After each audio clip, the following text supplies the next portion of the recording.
நகர கழக செயலாளர் மற்றும் நகர்மன்ற தலைவர் இந்த மண்ணில் திராவிட முன்னேற்ற கழகத்திற்கு ஆணிவேராக விளங்கிய அண்ணன் அவர்களின் அருமை புதல்வன் மாமி புகழேந்தி அவர்களே, முன்னிலை வைத்துக் கொண்டிருக்கக்கூடிய முருகையன் அவர்களே, சதாசிவம் அவர்களே, மகா குமார் அவர்களே, சுப்பிரமணியன் அவர்களே, எனக்கு முன்னால் உரையாற்றி இடம் சார்ந்திருக்கிற அண்ணன் வேதரத்னம் அவர்களே, காமராஜ் அவர்களே, மறைமலை அவர்களே, அன்பு சகோதரி கற்பகம் நீலமேகம் அவர்களே, அன்பு சகோதரர் பிரபு அவர்களே, பழனியப்பன் அவர்களே, துரைராஜ் அவர்களே, எஸ்பிடி அருள் அவர்களே, சத்தியமூர்த்தி அவர்களே, பரிபாலன் புவனேஸ்வரி அசோக், எம்ஆர்வி தமோதரன் அவர்களே, நன்றியுரை ஆற்ற காத்திருக்கின்ற அன்பு தம்பி ரவிச்சந்திரன் அவர்களே, இந்த கூட்டத்தில் எதையெல்லாம்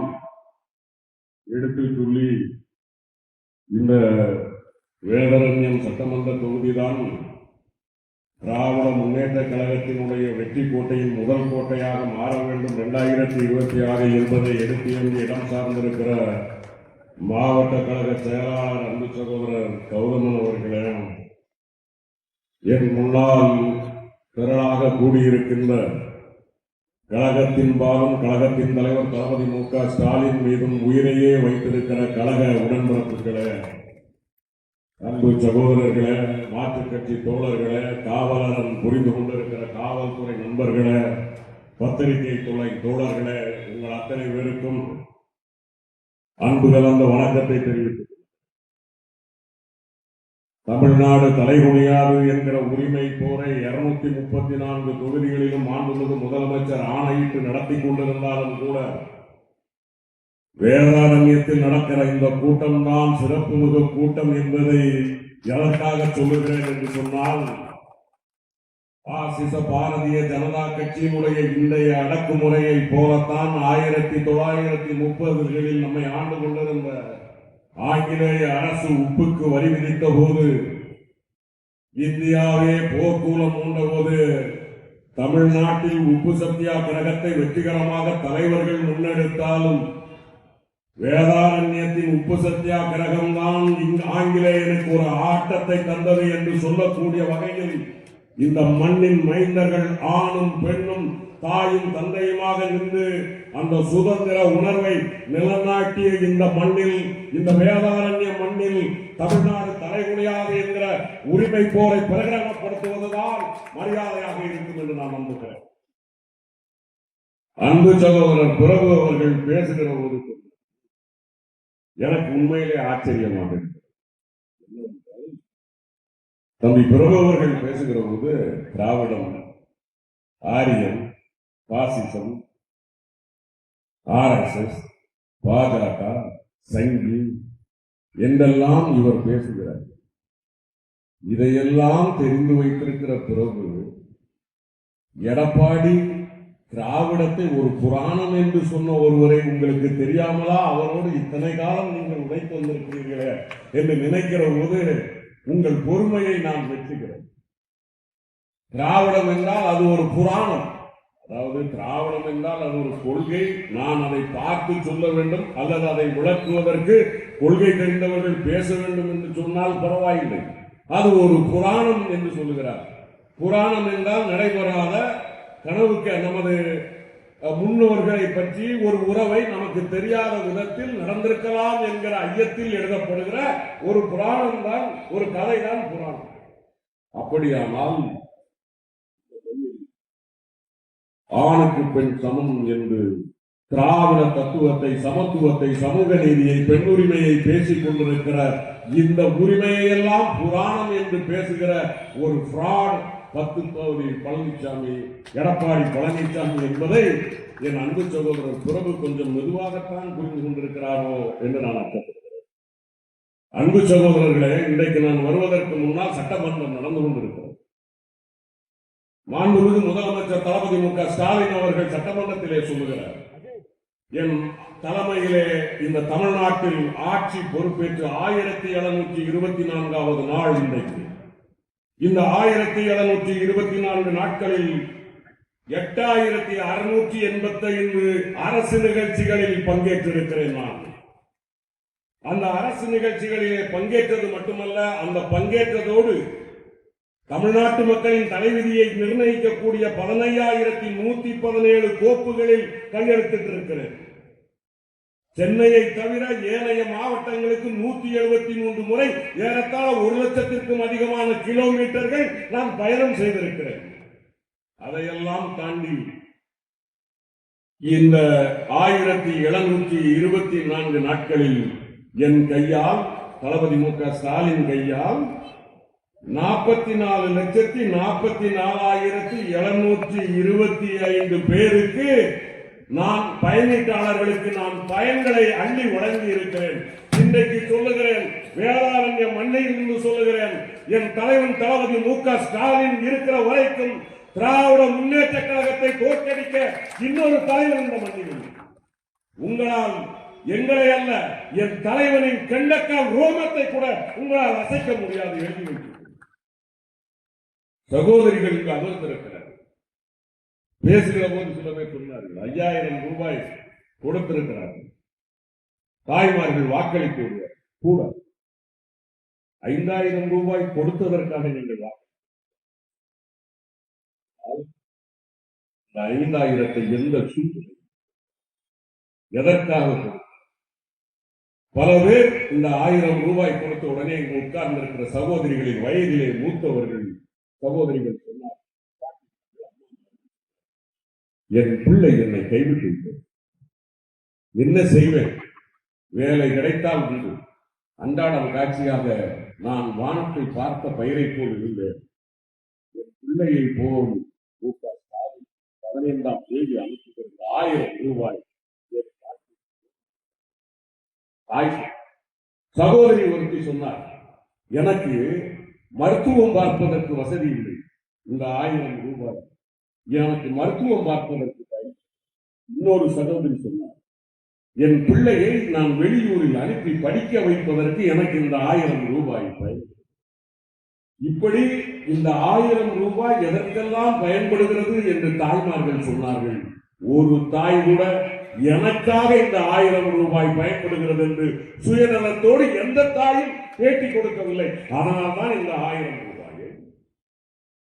ஒன்றியத்திலே இருக்கக்கூடிய பாஜக அரசு மும்பையிலே நடந்த தேர்தலின் போது தேர்தல் ஆணையத்தை கையில் வைத்துக் கொண்டு கொடுத்துக் கொண்டிருந்த காசை தாய்மார்களுக்கு நிறுத்திவிட்டார்கள். உச்ச நீதிமன்றத்தில் பீகாரிலே கொடுக்கப்பட்ட தொகையை தவறு என்று சொல்லி இனிமேல் இது போன்று கொடுக்க கூடாது என்கிற வழக்கு வருகிற மார்ச் மாதம் முதல் வாரத்தில் வர இருக்கிறது.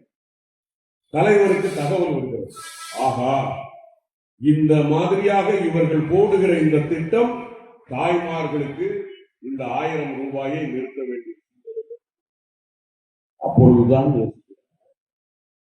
1,000 ரூபாய் வர்றதுனால நாங்க எங்க குடும்பம் முளைக்குது, எங்க பிள்ளைகள் படிக்கிறது, எனக்கு மருத்துவ செலவிற்கு கிடைக்கிறது என்று சொல்லுகிறார்களே, இந்த 3 மாதமும் நான் கொடுக்காமல் போனால் இந்த தாய்மார்கள் யாரிடம் போய் நிற்பார்கள் என்பதை உணர்ந்து ஒரு தாயுள்ளத்தோடு உங்களுக்கு கொடுத்தார் பார்த்தீர்களா, அந்த தாயுள்ளத்தை மதித்துத்தான் நீங்கள் அவருக்கு வாக்களிப்பீர்கள். அதுதான் நிரந்தரம். காசு வரும் போது. ஆனால் என் சகோதரிகள், என் தாய்மார்கள், என் தங்கை, என் பிள்ளைகள் இவர்களெல்லாம் இந்த 1,000 ரூபாய் இல்லாத காரணத்தினால் கதிகலங்கி நின்று விடக் கூடாது என்பதற்காக உங்களில் ஒருவனாக நின்று அதை உணர்ந்தெடுத்து தந்த தலைவனுக்கு, அந்த தாயுமானவனுக்கு நாம் செய்ய வேண்டும். இதோடு முடிந்ததா? சில பேர் சொல்றான், இந்த காசை கொடுத்தா டாஸ்மாக்ல வாங்கி. ஒன்றிய அரசு ஒரு புள்ளி விவரத்தை சொல்லுங்க. Social development index with family health care system, குடும்ப நலம் மற்றும் சமூக வளர்ச்சி, இது சார்ந்து ஒரு புள்ளி விவரம் எடுத்தா தாய்மார்கள் இங்க இருக்கிற நமது பிள்ளைகளும் தெரிந்து கொள்ள வேண்டும். தமிழ்நாட்டில் 7 நாளும் குடிக்கக்கூடிய ஆண்கள் 5. 7 நாளும் குடிக்கிறவன் ஏதோ நண்பர்கள் ஸ்டார்ட் அப் நிறுவனங்கள் எடப்பாடி பழனிசாமி ஆட்சியில 2000 இருந்தது, உங்க ஆட்சியில 12,000 ஆயிருக்கிறது. இந்தியாவில் எந்த மாநிலத்திலும் இல்லை. நாங்கள் உங்களை பாராட்டுகிறோம். யாரு? அதே அவர் நாங்கள் எங்களினுடைய எதிர்காலமாக கலைந்து நாங்கள் நினைத்துக் கொண்டிருக்கிற உங்களுக்கெல்லாம் நம்பிக்கை விதையை தந்து கொண்டிருக்கிற எங்களின் அடுத்த தலைமுறை தலைவர் தம்பி உதயநிதி ஸ்டாலின் அவர்கள் பதவியேற்றிருக்கக்கூடிய விளையாட்டுத்துறை இந்தியாவில் உலகளாவிய அளவில் நடத்தக்கூடிய போட்டியை 3 முறை நடத்திய ஒரே மாநிலம் தமிழ்நாடு என்கிற பெயர் எடுத்து தந்த அந்த தலைவரை கூப்பிட்டு ஒன்றிய விளையாட்டுத்துறை அமைச்சர் 7 துறைகளுக்கு பாராட்டு நடத்தும். காஞ்சிபுரத்தில் வந்து அதே மோடி, அதே அமித்ஷா, இந்தியாவிலேயே மோசமான ஆட்சி தமிழ்நாட்டில் தான் நடக்கிறது. நான் கேட்டேன், டெல்லியில அப்படி சொன்னாங்க, நம்ம தான் 7 துறைகள்ல முன்னணியில் இருக்கிறோம் சொன்னாங்க, இங்க வந்து இப்படி இருக்கிறாங்களே அப்படின்னு கேட்டா என் டிரைவர் சொன்னாங்க, என்ன அது வேற வாயு, இது எதற்காக சொல்ல வருகிறேன். ஐயா பெரிய, அதாவது உங்க பாராட்டுறமே, இங்க வந்து இப்படி பேசுறமே அப்படின்னு ஒரு ஊனம் ஒரு ஞானம் எதுவும் இல்லை.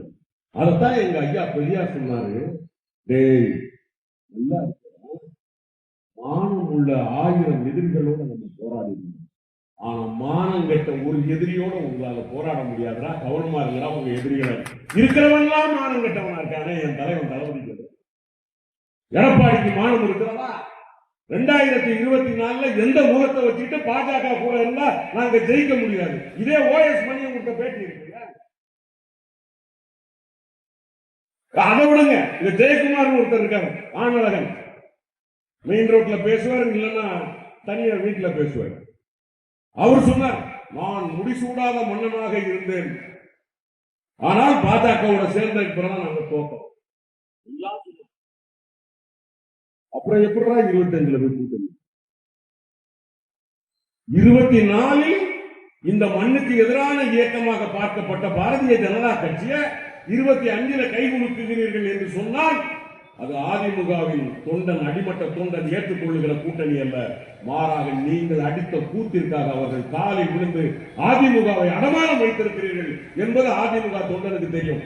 இன்னைக்கு சொல்றான், பாஜக நிற்கிற அத்தனை தொகுதிகளையும் நம்மை விட வேகமாக பாஜகவை ஒழிச்சு கட்ட போறவா அதிமுக தொண்டன் நான் எழுதி வச்சேன். எனக்கு அந்த தொண்டர்கள் மீது நம்பிக்கை. நம்மள ஏறத்தாழ 72 இருந்து இன்னைக்கு வரைக்கும் களத்துல எதிரியா நிக்கிறான்ல, அப்ப அவனுக்கு அந்த சல்ஜாப்பு இருக்குல்ல. நான் கெட்டிக்காரன், நான் தெம்புள்ளவன், நான் கம்பீரமானவன் வேற, எனக்கு எதிர அவன் நிக்கிறான், அப்ப அவன் தொண்டன் ஏதோ இருக்குல்ல. தூக்கிட்டு வாரிய பாஜகவை. நான் ஒரு சந்தோஷம், வேளாரண்யத்துலதான் அந்த கூட்டு நடந்தது. ஒரு அம்மா கிட்ட நான் பேசினேன், இந்த பிரச்சனைகள் பேசும்போது நான் பாஜக, அந்த அம்மா சொல்லி வடநாட்டு கட்சியா தெரிஞ்சு புரியுதா? என் தாய்மார்களுக்கு புரிந்திருக்கு. இவன் சுட்டு போட்டாலும் தமிழ்நாட்டுக்கு எது நல்லது செய்ய மாட்டான். இவன் வடநாட்டுக்காரன், அந்த கட்சிக்கு பேரே வடநாட்டு கட்சி. ரொம்ப சாதாரணமெல்லாம் முடிவெடுக்க மாட்டான். சாதாரணமா வெண்டைக்காய் வாங்குறதுக்கே 3 நேரம் தட்டி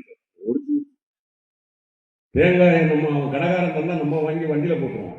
அவங்க அதை தட்டி பார்த்து 2 கண்ணு பார்த்து அதுக்கப்புறம் கொண்டையும் பார்த்து அதுக்கப்புறம் தான் வாங்குவாங்க. சாதாரணமா நினைக்கிறார்கள். அதனாலதான் எனக்கு நம்பிக்கை இருக்கு, இந்த முறை தமிழக தாய்மார்கள் எல்லாம் தளபதி மு.க. ஸ்டாலினை ஆதரிக்க ஆரம்பித்திருக்கிறார்கள் என்று சொன்னால் நம்ம மாறினாலும் மாறும், அவங்க மாறும். எதற்காக சொல்லுகிறோம்? இந்த தமிழ்நாட்டை நாம் எதற்காக தனியாக ஒரு நாடாக நாம் நிலைநிறுத்துகிறோம்? தொழிற்சாலைகளில் முன்னேறியது, வேலை வாய்ப்பு இல்ல, வேலை வாய்ப்பு இல்லை. எடப்பாடி பழனிசாமி, எடப்பாடி பழனிசாமி நாங்களா சொல்றோம்? உங்க எல்லாருக்கும் தெரியும், தாய்மார்களிலும் இப்போ பெரும்பாலானவர்கள் நீங்க வேலைக்கு வாரீங்க, பொது இடத்துக்கு வாரீங்க. நம்ம வேலையில சேர்ந்துட்டோம்னா அப்பாயின்மெண்ட் ஆர்டர் போடும்போது அதுல உங்களுக்கு இபிஎஃப் எவ்வளவு போடுறானா இல்லையா? போடுறானா சார்? இபிஎஃப் அப்படின்னு சொல்லி ஒரு நம்பர் போடுவான். யார் வேலைக்கு சேர்ந்தாலும் உடனடியா எம்ப்ளாய்மெண்ட் ப்ராவிடென்ட் ஃபண்ட் ஆர்கனைசேஷன்ல நீங்க மெம்பர் ஆகணும். அந்த இபிஎஃப்ஓ அது சொல்லுது 2022 இருந்து 25 ஜனவரிக்குள் 27 லட்சம் பேர் புதிதாக வேலைக்கு சேர்ந்திருக்கிறார்கள் தமிழ்நாட்டில் என்று சொல்லுகிறது. அப்ப 27 லட்சம் பேருக்கு வேலை கொடுக்கணும்னா எத்தனை லட்சம் கோடி இன்வெஸ்ட்மெண்ட் நடக்கணும்? 12 லட்சம் கோடி. கேட்டவங்க உடனே கேட்பாங்க, வெள்ளை அறிக்கை ஏன் கொடுக்க முடியாது? உங்களுக்கு சந்தேகம், கழக உடன்பிறப்புகள் நமது ஆதரவாளர்கள் தெரிஞ்சுக்கணும். ஏன் வெள்ளை அறிக்கை கொடுக்க முடியாதுன்னா, சில தொழிற்சாலைகள், பெரும் தொழிற்சாலைகள் 1000 கோடி 2000 கோடி அவன் இன்னொரு மாநிலத்திலையும் கையெழுத்து, நம்ம மாநிலத்திலே இருப்பான், குஜராத்திலையும் இருப்பான், ஆந்திராவிலையும் இருப்பான். நமக்கு அதிகமாக தந்திருக்கிறான் என்பதை நாம் எழுதி காட்டினால் புரியுதா உங்களுக்கு? இவன் அந்த அறிவு உண்டா இவனுக்கு?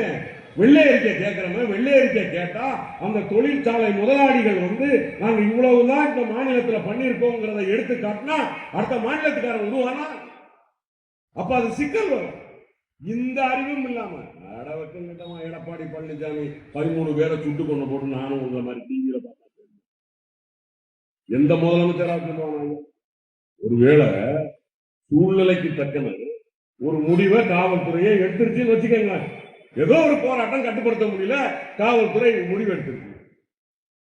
அந்த நிர்வாக திறமை கம்பீரம் இருந்தால், அந்த ஆண்மை இருக்குமே. ஆனால் எடப்பாடி பழனிசாமி என்ன சொல்லி சொன்னால், சட்டம் ஒழுங்கு பிரச்சனை கைமீறி போனதால் நான் தான் ஆணையிட்டேன், அதை கட்டுக்குள் கொண்டு வர சொல்லி தவறாக அந்த கலவரத்தை அடக்குவதில் 13 பேர் அப்படி சொல்லியிருந்தா அதுதான் இவர் பார்த்துட்டு சொன்னார். பத்திரிகையாளர்கள் சகோதரர்கள் கேட்டாங்க, ஏக இந்த மாதிரி 13 பேர் சேர்த்து போயிட்டோம், உங்களை மாதிரி தாங்க நானும் டிவி, அப்புறம் என்னம்மா நான் கூட நீ முதலமைச்சர் ஆகும் கேள்வி வருதா இல்லையா? மண்ணாங்கட்டின்னு சொல்றேன், நான் தப்பா சொல்றேன். என்ன மண்ணாங்கட்டிக்கு நீ முதலமைச்சர் ஆகும்? டிவி தொலைக்காட்சி நிருபரை போலத்தான் நீயும் இருப்பாய் என்றால் இன்னைக்கு என்ன ஆசை வாழுது உனக்குன்னு நாங்க எங்க தலைவன் கேட்கிறாருன்னா நியாயம் இருக்கு. என் தாய்மார்கள்ட்ட, எங்க மக்கள்கிட்ட, தமிழர்கள்ட்ட எனக்கு 2வது முறை வாய்ப்பு தாங்க. ஏன் வாய்ப்பு தாங்க? 14வது இடத்துல இருந்து 2வது இடத்துக்கு கொண்டு வந்திருக்கேன். பொருளாதாரத்துல 7வது இடத்துல இருந்து 2வது இடத்துக்கு கொண்டு வந்திருக்கேன். வேலை வாய்ப்பு இல்லாமல் கிடந்தது 24 லட்சம் பேருக்கு வேலை வாய்ப்பு கொடுத்திருக்கேன். தாய்மார்கள் வீட்டிற்குள் முடங்கி கிடந்தார்கள். ஒரு பெரிய நம்ம 1000 ரூபாய் கொடுத்தோம் என்ன உரிமை வைக்கிறான் பாரு. வக்கம் கட்டவன் குல விளக்கு திட்டம், குத்து விளக்கு திட்டமா? இந்த குத்து விளக்குன்னு ஒரு பாட்டு குல விளக்கு என்பவன். அதாவது குத்து விளக்கு அப்படிங்கிறதோ அல்ல குல விளக்கு திட்டம்ங்கிறதோ பெண்களை வீட்டிற்குள் வைப்பதற்காக உருவகப்படுத்துவதுதான் குல. அந்த வார்த்தையை பார்ப்பனியத்தினுடைய பெண்ணடிமைத்தனத்தினுடைய வெளிப்பாடுதான் குல விளக்கு. அதாவது அவங்க ரொம்ப மகிழ்ச்சியா நம்ம வச்சிருக்கோம். புரியுதா உங்களுக்கு? விளக்கை யாராவது தெருவில் பிடிச்சு போவானா? பிடிச்சு போவானா? அப்போ வீட்டுக்குள்ளே பெண்கள் அடக்கி கிடக்க வேண்டும் என்பதற்காக பயன்படுத்தப்பட்ட குல விளக்குங்கிற வார்த்தையை எடுத்துக்கிட்டு எடப்பாடி அப்பவுமே நமக்கு தெரியல, இவனுக்கு அறிவு 5.5க்கு மேல இல்லைன்னு அண்ணா திராவிட முன்னேற்ற கழகம்னு பேரை வச்சுக்கிட்டு நாங்க கலைஞர் உரிமை தொகைன்னா நீ சொல்லு, ஒருவேளை ஜெயலலிதா உரிமை தொகைன்னு கூட சொல்லிட்டு போ, தப்பு கிடையாது. வார்த்தைகளில் நாம் கவனமாக இருக்க வேண்டும். எதற்காக அந்த வார்த்தைகள்? தலைவர் ஐயா பெரியார் திராவிடர் கழகம் வச்சிருந்தார், பேரறிஞர் அண்ணா திராவிட முன்னேற்ற கழகம் இருற தூக்குனார. ஏன் இங்க இருக்க அரசு? திராவிடம் என்பது இடப்பிறப்பு. நாம் கேட்டுக்கொண்டிருப்பது திராவிட நாடு. இங்கே யார் வேண்டும் என்றாலும் இருக்கலாம். அதைத்தான் அண்ணா சொன்னார். நாம் தமிழன் யாருக்கும் தாழாமல் யாரையும் தாழ்த்தாமல். உலக வரலாற்றில் சொல்லுகிறேன், எழுதி வைத்துக் கொள்ளுங்கள். கம்யூனிசத்தில் கூட வெறுப்பு உண்டு. கம்யூனிஸ்ட சித்தாந்தம் சொல்லுகிறோமே நாம் உயர்ந்த சித்தாந்தம் என்று, அதில் கூட வெறுப்பு உண்டு. எப்படி வெறுப்பு? தொழிலாளர்களுக்காக அவர்கள் பாசம், தொழிலாளர்கள் மீது நேசம். ஆனால் தொழிலாளர்களினுடைய அந்த வேலை வாய்ப்பை கொடுக்கிற முதலாளிகள் இருக்கிறார்களே, அந்த முதலாளிகள் மீது வெறுப்பு. அதனாலதான் 1917 அங்க இந்திய நமது கம்யூனிஸ்ட் வந்து ரஷ்யாவில் ஆட்சியை பிடிக்கிற போது ஜார் மாளிகைகள் உடைந்து நொறுங்கியது. தொழிலாளர்கள் ஆட்சிக்கு வந்தார்கள், ஜார் மாளிகைகள் உடைந்து நொறுங்கியது. பிரெஞ்சு புரட்சி அப்படித்தான், அங்கே இருந்த அரண்மனைகள் உடைந்து நொறுங்கியது, சாமானியர்கள் ஆட்சிக்கு. ஆனால் 1967 பேரறிஞர் அண்ணா ஆட்சிக்கு வந்த பிறகு தமிழ்நாட்டில் அவர்கள் நடத்தி காட்டியதை விட பெரும் புரட்சி இங்கு நடந்திருக்கிறது. ஆனால் ஒருவர் மீது கூட ரத்தம் காயம் இல்லாமல். அதுதான் எங்கள் பேரறிஞர் அண்ணாவின் தத்துவம். தமிழன் யாரையும் தாழ்த்தாமல் யாருக்கும் தாழாமல், யாதும் ஊரே யாவரும் கேளு என்று வாழ வேண்டும் என்று எங்க பேரறிஞர் அண்ணா தந்தார். எங்களுக்கு தெரியாது, இந்த 1000 ரூபாய் கொடுக்கிற திட்டத்துல மாவட்ட செயலாளர் கையெழுத்து போட்டா தான் 1000 ரூபாய் எங்களால சொல்ல தெரியாதா? சொல்லியிருந்தா என்ன ஆகும்? சில வேண்டா உறுப்புகள்ல சில நடந்துடும். அதனாலதான் தலைவர் தளபதி சொன்னார், எல்லாரும் ஆன்லைன் அப்ளை. அதிமுக காரன் கிடையாது, திமுக காரன் கிடையாது, கம்யூனிஸ்ட் காரன் கிடையாது, பிஜேபி காரன் கிடையாது, யாரா இருந்தாலும் தாய்மாராக இருந்தால் போதும், அவர்களுக்கு அந்த வாய்ப்பு கொடுக்கப்பட்டது. அதைத்தான் மாண்புமிகு முதலமைச்சர் பேரறிஞர் அண்ணாவின் நாங்க சொல்றோம். இன்னைக்கு எங்க தலைவன் தளபதி தான் தலைவன்னா, நாளைக்கு எங்க தம்பி உதயநிதி தான் தளபதி, எங்களுக்கு தலைவன். ஏன்? ரத்தத்தாலான வாரிசு இல்லடா. சொன்னார், சனாதனத்தை ஒழித்து கட்டுகிற வரைக்கும் நான் ஓய மாட்டேன்னு சொன்னார். சொன்னதோட நின்னாரா? அவன் 10 மாநிலத்தில் வழக்கு போட்டான். சொன்னார் பாரு என் தம்பி, 10 மாநிலத்தில் இருக்கிற 28 மாநிலத்தில் வழக்கு போட்டாலும் சனாதனத்தை ஒழிக்காமல் நான் ஓய மாட்டேன்.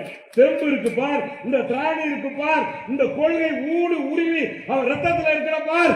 அந்த ஒரே காரணத்திற்காக திமுகவின் அடுத்த தலைவர் எங்கள் அன்பு சகோதரன் உதயநிதிங்கிறத நாங்க சொல்றோம். எங்களுக்கு பெருமை. நாங்க என்ன, அவர் என்ன உங்களை மாதிரி சொல்லிட்டு மாறாரா? உங்க அம்மாவும் தான் சொல்லிச்சு.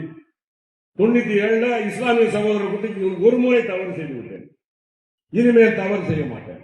பாஜக ஒரு கூட்டணி கிடையாது. அதே அம்மா தான் 2004 ஒரு முறை தப்பு செஞ்சா திருந்திட்டா அவன் மனிதன், அதே தப்ப திருந்த செஞ்சா யாருன்னு நான் சொல்லக்கூடாது, ஏன்னா இறந்து போனோம் அவங்க தவறா பேச. ஆனா அவங்க கொள்கைகளை நம்ம பேச. இதேதான் எடப்பாடி 2024 இல்லைங்கிறது, அப்புறம் 26 வேணுங்கிறது. என்னதான் நினைச்சிட்டு இருக்கீங்க நீங்க தமிழ்நாட்டை? 1970களில் இருந்ததை போல் இன்னைக்கு தமிழ்நாடு இல்லை, 80களை போல் இன்னைக்கு தமிழ்நாடு இல்லை. அன்னைக்கு எம்ஜிஆர் அப்படின்னு சொன்னா எம்ஜிஆரை கூட உள்ளபடி சொல்ல போனால் பேரறிஞர் அண்ணாவின் கொள்கையை, திமுகவின் கொள்கையை பாடல்களால் பல கிராமங்களுக்கு கொண்டு சேர்த்தவர் எம்ஜிஆர் என்பதில் எங்களுக்கு மாற்றுகிறது.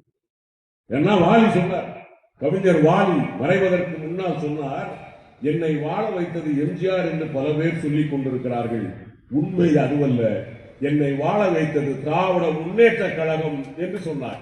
உடனே எல்லாரும் முடிச்சான், என்னடா எம்ஜிஆருக்கு பாட்டு எழுதுறவங்க சொல்றாங்க. நான் பாடல்கள் எழுதுகிற போது அவர் திமுகவில் இருந்தார், திமுகவின் கொள்கைகளைத்தான் நான் எம்ஜிஆருக்கு பாடலாக எழுதினேன், எனவே என்னை வாழ வைத்தது திமுக தான் என்று கவிஞர் வாலி சொன்னார். அப்ப அந்த கொள்கைகளை கொண்டு சேர்த்ததுல எம்ஜிஆருக்கு இருக்கு. இன்னும் சொல்ல போனா 3வது முறை அவர் எம்எல்ஏவா இருக்கும்போது தான் போனார். அரசியல்ல அண்ணா கிட்டையும் பாடம் படித்திருந்தார், கலைஞர்கிட்டையும் பாடம் படித்திருந்தார். ஜெயலலிதா மீது எனக்கு எந்த விருப்பம் இல்லை, எந்த விருப்பம். ஆனா எடப்பாடி பழனிசாமி கிட்ட என்ன இருக்கு? அப்போ நான் இருக்கிற தாய்மார்கள்ட்ட பெரியவங்க கிட்ட எல்லாம் என்ன கேட்கிறேன்னா, யோசி. ஐயா பெரியார் சொன்ன மாதிரி நான் பேசுறது, அண்ணன் கௌதமன் பேசுறது, அண்ணன் புகழேந்தி பேசுறது, அண்ணன் எஸ்கேபி பேசுறது, தம்பி பிரபு பேசுறது, உள்வாங்க என்ன பேசுறாங்க. யோசிங்க. யோசித்த பிறகு இந்த மண்ணுக்கும் இந்த மக்களுக்கும் யார் இருந்தால் நல்லது நடக்கும் என்பதை நீங்கள் யோசித்து பார்க்க வேண்டும். அதற்காகத்தான் இந்த கூட்டங்களை போட்டு நாங்கள் பேசிக் கொண்டிருக்கிறோம். உறுதியாக சொல்லுகிறேன் என் தோழர்களே, தமிழ்நாடு வடசென்னை முதல் தென்குமரி வரைக்கும் இருக்கிற தமிழர்களில் அரசியலை ஆராய்ந்து பார்க்கிற அத்தனை பேரும் சொல்லுகிறார்கள், 2026 இதுவரைக்கும் இல்லாத புதிய வெளிச்சத்தோடு உதய சூரியன் உதயமாகும் என்று சொல்லுகிறார்கள். அந்த உதயமாகிற கதிரில் நமது வேதாரண்யம் தொகுதியும் ஒரு கதிராக இருக்க வேண்டும். உழைப்போர் வாரீர் என்று கேட்டு வாய்ப்பிற்கு நன்றி பாராட்டி விடைபெறுகிறேன். நன்றி, வணக்கம்.